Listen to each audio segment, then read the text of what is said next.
ಜಾಗ ಇವತ್ತು 2 ಲಕ್ಷ ರೂಪಾಯಿ ಅಲ್ಲಿ ಇದಕ್ಕೆ ಏನು ದೊಡ್ಡ ತೋಡು ಮಾಡಲಿಕ್ಕೆ ಅಂತಾನೆ ಬಂದಿದೆ ಅಂತ ತಿಳ್ಕೊಂಡೆ. 2 ಕೋಟಿ ಅದು ಮಾಡಬೇಕಂದ್ರೆ ಈ ಮನೆ ಶಿಫ್ಟ್ ಆಗಬೇಕು. ಅವರಿಗೆ ವ್ಯವಸ್ಥೆ ಮಾಡಿ ಕೊಡ್ತೇವೆ ಹೇಳುವಾಗ ಆಯ್ತಪ್ಪ ನಾವು ಹಿಂದೂಗಳು ನಾವು ಹೊರಗೆ ಬರ್ತೇವೆ ಅಂತ ಹೇಳಬೇಕ ತಾನೆ. ಇವತ್ತು ಬಿಜೆಪಿ ಅವರ ಹಿಂದುತ್ವವೇ ಇದು. ಏನು ಅಶೋಕ್ ಕುಮಾರ್ ರೈ ಅವರು ಇವತ್ತಿಲ್ಲ ಇದ್ರವ್ರ ಎದುರಿಗೆ ಹೇಳ್ತಿದ್ದೆ, ಅವರು ತಪ್ಪು ಮಾಡ್ತಾ ಇದ್ದಾರೆ. ಇಷ್ಟು ದಿವಸ ಅವರು ಅಭಿವೃದ್ಧಿ ಕೆಲಸ ಮಾಡ್ತಾ ಬಂದರು. ನಾನು ಅವರ ವಿಡಿಯೋ ಎಲ್ಲ ನೋಡ್ತೇನೆ. ಬಂದವರಿಗೆಲ್ಲ ಎಂಥದ್ದು ಅಕ್ರಮ ಸಕ್ರಮ ಮಾಡಿ ಕೊಡುದು, ರೇಷನ್ ಕಾರ್ಡು, ಅಧಿಕಾರಿಗಳಿಗೆ ಬೈಯುವುದು, ನನ್ನ ಹೆಸರಲ್ಲಿ ಲಂಚ ತಗೊಳ್ಬೇಡ ಹೇಳಿ ಅದು ಮಾಡಿಕೊಂಡು ಅವರು ಇರಬೇಕಿತ್ತು.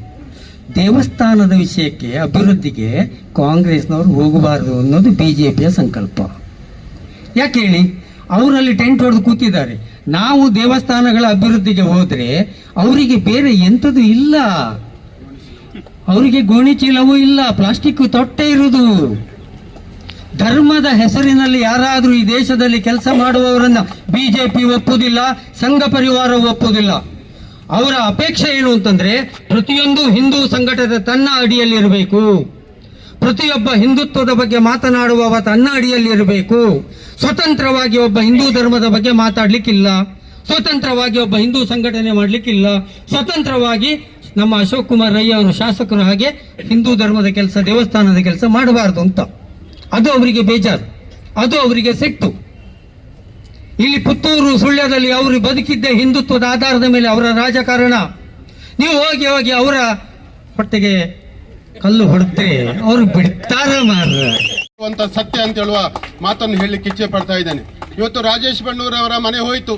ಒಂದು ಕಡೆ ಅವರೇ ಮನೆಯನ್ನು ತೆಗೆದಿದ್ದಾರೆ ಅಂತ ಹೇಳುವ ವಿಚಾರಗಳಿದೆ. ಅವರ ಮೇಲೆ ದೂರುಗಳು ದೇವಸ್ಥಾನದ ವತಿಯಿಂದ ದೂರು ಸಲ್ಲಿಕೆ ಆಗಿದೆ, ಅದು FIR ಆಗಿದೆ. ಇವತ್ತು ಅವರೇ ತೆಗೆದು ಇವತ್ತು ಕಾಂಗ್ರೆಸ್ಸಿನ ಮೇಲೆ ಅಥವಾ ನಮ್ಮ ಶಾಸಕರ ಮೇಲೆ ಅಥವಾ ವ್ಯವಸ್ಥಾಪನಾ ಸಮಿತಿಯ ಮೇಲೆ ಇಂಥ ರಾಜಕಾರಣ ನೀವು ತುಂಬಾ ಮಾಡಿದಿರ ನಮಗೆಲ್ಲ ಗೊತ್ತಿದೆ. ಬಹಳಷ್ಟು ವರ್ಷದಿಂದ ಇದೇ ರಾಜಕಾರಣದಿಂದ, ಹಿಂಬದಿಯ ರಾಜಕಾರಣದಿಂದ ನೀವು ಮುಂದೆ ಬಂದವರು. ನೇರವಾಗಿ ನೀವು ಬರಲಿಲ್ಲ. ಹಿಂದೂ ಸಮಾಜದ ಮೇಲೆ ತಪ್ಪು ತಿಳುವಳಿಕೆಯ ಮೇಲೆ ಹಿಂದೂ ಸಮಾಜವನ್ನು ಕೇವಲ ನಿಮ್ಮ ಹಿಡಿತದಲ್ಲಿದೆ ಅಂತ ಹೇಳುವ ಮೋಸದಿಂದ ರಾಜಕಾರಣ ಮಾಡಿದವರು ಅಂತ ಹೇಳುವಂಥದ್ದು ನಮಗೆಲ್ಲವೂ ಗೊತ್ತಿದೆ. ನಾನು ಇವತ್ತು ಕಿಶೋರ್ ಗೊಟ್ಟಿಯಾಡಿ ಅವರು ಓಡೋಡಿ ಬಂದುಬಿಟ್ರು, ಎಲ್ಲಿದ್ರು ಅಂತ ಗೊತ್ತಿಲ್ಲ.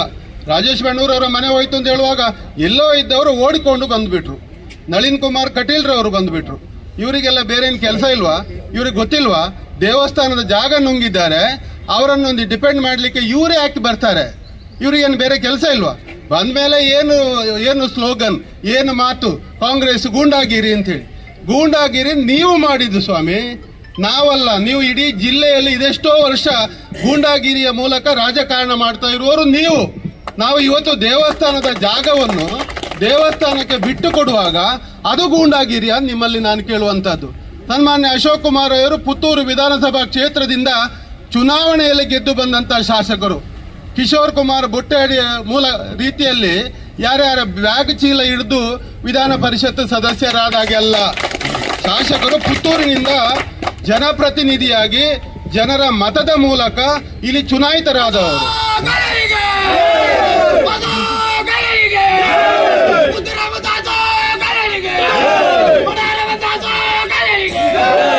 ಈ ರೀತಿ ಒಂದು ವಿಧಾನ ಪರಿಷತ್ ಸದಸ್ಯರು ಓಡೋಡಿ ಬಂದು ಬಿಡ್ತಾರೆ. ಅವ್ರಿಗೆ ಗೊತ್ತಿದೆ ರಾಜೇಶ್ ಬಣ್ಣೂರ್ ಅವರು ಜಾಗವನ್ನು ನುಂಗಿದ್ದಾರೆ. ಸಮಾಜ ಇವತ್ತು ನಿಮ್ಮ ಜೊತೆಗಿಲ್ಲ. ಹಿಂದೂ ಸಮಾಜವನ್ನು ಯಾವಾಗಲೂ ನೀವು ಮಾತಾಡಬೇಡಿ, ನಿಮ್ಮ ಜೊತೆಗಿಲ್ಲ. ನಾವು ಸಾರ್ವಜನಿಕವಾಗಿ ಮಾತಾಡುವಾಗ ಎಲ್ಲ ಕಡೆ ಹೇಳುವಂಥದ್ದು ಬಹಳ ಒಳ್ಳೆಯ ಕೆಲಸವನ್ನು ಮಾಡ್ತಾ ಇದ್ದಾರೆ, ಆ ದೇವಸ್ಥಾನದ ಅಭಿವೃದ್ಧಿಯನ್ನು ಮಾಡ್ತಾ ಇದ್ದಾರೆ. ಆ ಜಾಗವನ್ನು ರಾಜೇಶ್ ಕೋಟಿ ಕೋಟಿ ಗೋಣಿ ಚೀಲ ಬೇಕಾ, ಅದರ ವ್ಯಾಪಾರವನ್ನು ಬಿಜೆಪಿ ಅವರು ಈಗ ಮಾಡ್ತಾ ಇರಲಿ ಅಂತ ಹೇಳುವ ಮಾತನ್ನು ಹೇಳಿದ್ರು ಸನ್ಮಾನ್ಯ ಅಶೋಕ್ ಕುಮಾರ್ ರೈ ಅವರು. ಅದಕ್ಕೆ ಬಹಳ ಟ್ರೋಲ್ಗಳಾಯ್ತು. ಇವರು ಗೋಣಿ ಚೀಲವನ್ನು ನಿಮಗೆ ಹೇಳಿದ್ದು, ಬನ್ನಿ ನಮ್ಮ ಎಲ್ಲ ಕೆಲಸಗಳು ಆಗ್ತಾ ಇರುವಲ್ಲಿ ನಮ್ಮ ಎಲ್ಲ ಗೋಣಿ ಚೀಲಗಳು ಇದೆ, ನಿಮಗೆ ನಾವು ನಮ್ಮ ಕಾಂಟ್ರಾಕ್ಟ್ಗಳಲ್ಲಿ ಹೇಳಿದ್ದೇವೆ, ಎಲ್ಲ ಬಿಜೆಪಿಗರು ಬಂದ್ರೆ ಆ ಗೋಣಿ ಚೀಲವನ್ನು ಕೊಟ್ಬಿಡಿ ಅವರಿಗೆ ಅಂತೇಳಿ. ಅಂದ್ರೆ ಅವ್ರಿಗೇನು ಬೇರೆ ಕೆಲಸ ಇಲ್ಲ, ಹಾಗಾಗಿ ಆ ಗೋಣಿ ಚೀಲದ ವ್ಯವಹಾರ ಆದ್ರೂ ಮಾಡ್ತಾ ಇರ್ಲಿ ಅಂತೇಳಿ. ನಾನು ಅದನ್ನ ಯಾಕೆ ಹೇಳ್ತಾ ಇದ್ದೆ ಅಂತ ಹೇಳಿದ್ರೆ, ಅಭಿವೃದ್ಧಿ ಆಗುವುದನ್ನು ನಾವು ಪ್ರಾಮಾಣಿಕವಾಗಿ ಕಾಣ್ತಾ ಇದ್ದೇವೆ. ಇಡೀ ಕ್ಷೇತ್ರ ಇವತ್ತು 1010 ಕೋಟಿ ರೂಪಾಯಿಗಳ ಕುಡಿಯುವ ನೀರಿನ ಯೋಜನೆ, ಎಲ್ಲ ರಸ್ತೆಗಳಲ್ಲಿ ನೋಡಿ ಏನು ಪೈಪ್ಗಳು ಬಂದು ಇವತ್ತು ರಸ್ತೆಗಳಲ್ಲಿ ಉದ್ದಕ್ಕೂ ಇವತ್ತು ಕುಡಿಯುವ ನೀರಿನ ಯೋಜನೆ ಕಾರ್ಯಗತ ಆಗ್ತಾ ಉಂಟು. ಇವತ್ತು ಅಭಿವೃದ್ಧಿಯಲ್ಲಿ ಯಾವ ಕೆಲಸ ಇವತ್ತು ಪುತ್ತೂರಿಗೆ ಆಗಲಿಲ್ಲ. ನಾನು ಹಿಂದವರು ಮಾಡಲಿಲ್ಲ ಅಂತ ಹೇಳುವಂತ ವಿಚಾರಕ್ಕೆ ಹೆಚ್ಚಾಗಿ ಈ ರೀತಿಯ ಚಿಂತನೆ ಸಾವಿರ ಕೋಟಿ ರೂಪಾಯಿಗಳನ್ನು ಒಂದು ವಿಧಾನಸಭಾ ಕ್ಷೇತ್ರದಲ್ಲಿ ಒಬ್ಬ ಪ್ರಥಮ ಬಾರಿಗೆ ಶಾಸಕರಾದವರು ಮಾಡ್ತಾರೆ ಅಂತ ಹೇಳಿದ್ರೆ ಅವರ ತಾಕತ್ತಿಗೆ ನಾವು ಮೆಚ್ಚಬೇಕಾಗಿದೆ. ಅದಕ್ಕೆ ಗೋಣಿಯನ್ನು ಹುಡುಕ್ತಾ ಇದ್ದಾರೆ. ಆ ಗೋಣಿಯ ಮೂಲಕ ರಾಜಕಾರಣ ಮಾಡಲಿಕ್ಕೆ ನೀವು ಹೊರಟಿದ್ದೀರಾ. ಆದ್ರೆ ನಾನು ಹೇಳ್ತಾ ಇರುವಂತದ್ದು ನಿಮ್ಮ ರಾಜಕೀಯ ಅಂತ್ಯ ಆಗ್ತಾ ಇದೆ. ನೀವು ಈ ತನಕ ಹಿಂದೂ ಸಮಾಜವನ್ನು ಒಡೆಯುವುದರ ಮೂಲಕ, ಅದು ನಿಮ್ಮದೇ ಆಸ್ತಿ ಎನ್ನುವುದರ ಮೂಲಕ ಮಾತಾಡಿದವರು ಇವತ್ತು ಮಾಲಿಂಗೇಶ್ವರ ದೇವರ ವಿಚಾರದಲ್ಲಿ ಏನು ಮಾತಾಡ್ತೀರಾ? ನೀವು ಆ ಜಾಗದ ಬಗ್ಗೆ ನೀವೇನು ಹೇಳ್ತೀರಾ? ನಿಮ್ಮ ಹಣೆ ಬರವನ್ನೆಲ್ಲ ಹೇಳಿ ಬಿಟ್ಟಿದ್ದೀರಾ. ನೀವು ಒಳ್ಳೆಯವರಾದ್ರೆ ಹೇಳಬೇಕಾಗಿತ್ತು, ರಾಜೇಶ್ ಬಣ್ಣವರು ಅದಕ್ಕೆ ನಾವು ಬರ್ಲಿಕ್ಕೆ ಆಗೋದಿಲ್ಲ, ಅದು ದೇವಸ್ಥಾನದ ಜಾಗ, ನೀವು ಯಾವಾಗಲೇ ಬಿಟ್ಟು ಕೊಡಬೇಕಾಗಿತ್ತು, ನೀವು ಒಳ್ಳೆತನವನ್ನು ತೋರಿಸಬೇಕಾಗಿತ್ತು ಅಂತ ಹೇಳುವ ಮಾತನ್ನು ಹೇಳುವ ಯೋಗ್ಯತೆ ಈ ನಾಯಕರಿಗೆ ಇತ್ತ ಅಂತ ಹೇಳುವಂತ ಪ್ರಶ್ನೆ.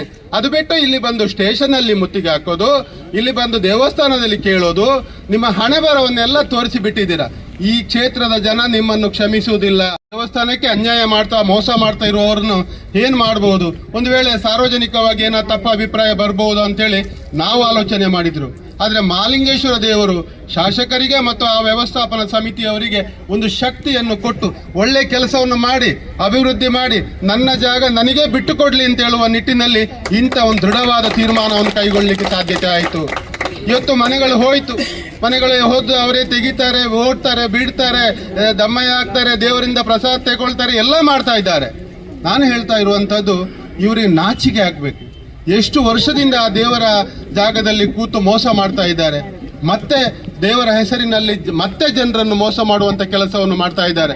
ಇವತ್ತು ರಾಜೇಶ್ ಬಣ್ಣೂರ್ ಅವರು ಅದೆಷ್ಟೋ ವರ್ಷದಿಂದ ಅವರ ಮನೆ ಅಲ್ಲ, ಅವ್ರು ಯಾರ್ದೋ ಮನೆಯಲ್ಲಿ ಬಂದು ವಾಸವಾಗಿದ್ರು. ಇವತ್ತು ಅವರನ್ನು ಎಬ್ಬಿಸಿದ್ರು ಅಥವಾ ಯಾರು ಎಬ್ಬಿಸಿದ್ದಲ್ಲ. ಒಂದು ಕಡೆ ಅವರ ನಮಗೆ ಅದು ಸತ್ಯ ಗೊತ್ತಿಲ್ಲ. ಅವರೇ ಆ ಮನೆಯನ್ನು ಒಡೆದು ಆ ಕಾಂಗ್ರೆಸ್ಸಿನವರು ಅಥವಾ ವ್ಯವಸ್ಥಾಪನಾ ಸಮಿತಿ ಶಾಸಕರ ಮೇಲೆ ಅಪವಾದವನ್ನು ಮಾಡುವಂತ ಕೆಲಸವನ್ನು ಮಾಡಲಿಕ್ಕೆ ಹೊರಟಿದ್ರು. ಯಾವುದಕ್ಕೂ ಮಾಲಿಂಗೇಶ್ವರ ದೇವರು ಇಲ್ಲಿ ಬಿಡೋದಿಲ್ಲ. ಮಾಲಿಂಗೇಶ್ವರ ದೇವರ ಹೆಸರಿನಲ್ಲಿ ನಡೆಯುವಂತ ಕೆಲಸಕ್ಕೆ ಆ ದೇವರ ಶಕ್ತಿಯಲ್ಲಿ ಸಂಪೂರ್ಣವಾಗಿರುವಾಗ ನಿಮ್ಮ ಯಾವ ಕಸರತ್ತುಗಳು ಇಲ್ಲಿ ನಡೆಯೋದಿಲ್ಲ, ಯಾವ ಆಟಗಳು ನಡೆಯೋದಿಲ್ಲ. ಆ ದೇವರ ಮೇಲೆ ನಂಬಿಕೆ ಇರುವ ಆಧಾರದಲ್ಲಿ ಆ ದೇವರ ಕೆಲಸಗಳು ಯಾವ ಯಾವ ಕಾಲಕ್ಕೆ ಯಾರಿಂದ ಆಗಬೇಕಾಗಿದೆ ಅದು ಆಗ್ತಾನೆ ಇದೆ. ಅದನ್ನು ನಿಲ್ಲಿಸಲಿಕ್ಕೆ ಯಾರಿಂದಲೂ ಸಾಧ್ಯ ಇಲ್ಲ.